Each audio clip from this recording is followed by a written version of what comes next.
phone and my friend's phone like 600 text messages asking where I'm at, what I'm doing, if there's guys there, if I'm gonna cheat on him, if I don't love him, like what's going on. He would literally text my friend and be like, where is she at? I need to talk to her. Let me talk to her over the phone. And I'm like, bro, chill. I literally had to go climb a whole little mini mountain just to get signal on my flip phone. And I told him, if you don't stop texting my friend and threatening her, he was threatening her. He was like, if I find you and you don't let me talk to my girl, if you're not letting me talk to her, we're gonna fight. Boy, if you don't sit your 4'9" Oompa Loompa, spiky hair, armadillo looking self down, we's gonna have a problem. Again, we were only dating for like 2 weeks. Then this dude starts crying. I can hear him going, all that snot coming out of his.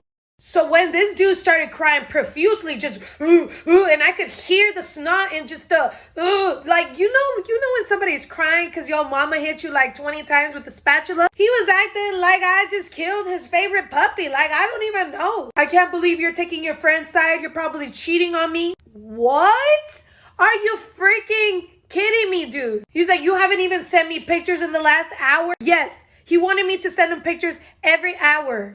Who does that? At first, he tried to make it seem like, oh my God, like I miss you so much. I want to keep seeing you. But no, it was controlling. And you know what?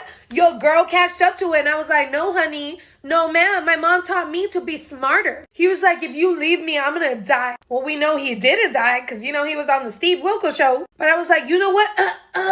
It's cracking. I don't have any signal. I can't hear you. And I never called him, I blocked him, didn't talk to him again. Thank God. 'Twas the night before Christmas, and my friends and I were dropping off baked goods for an elderly widow in our town.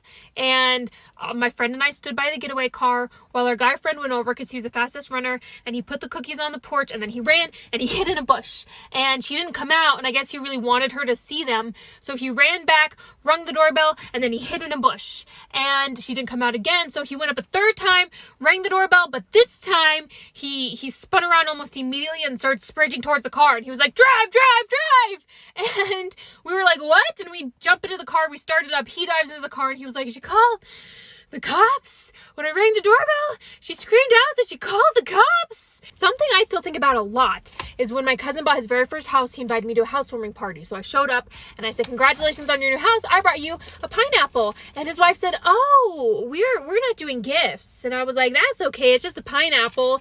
And she said, no, thank you. And I was like, what? And she said, we just don't want a pineapple. And I said, oh, does somebody in the house have allergies? And she said, no.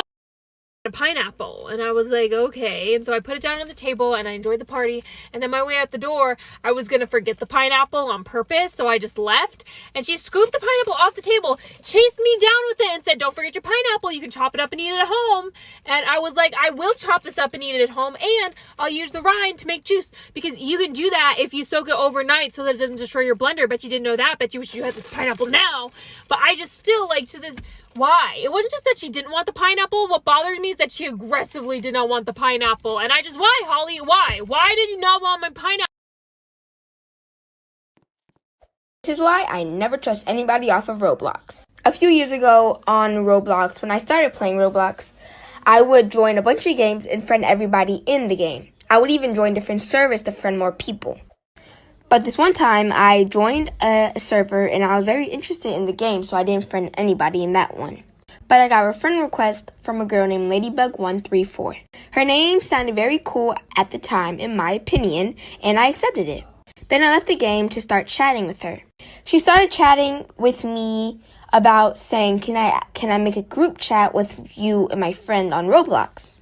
I said, sure, why not? Because I meant we're friends. Then in the group chat, I was saying hi, hello, and stuff like that, and the weird little XDs, emojis, and stuff like that. I was getting kind of confused because nobody else was talking in the chat. You will not believe what they chatted. Like for part 2. Part 2, sorry for the long wait. When I opened up the group chat, I got really nervous because it said, I know where you are. I started getting scared because it was 2 people knowing where I live.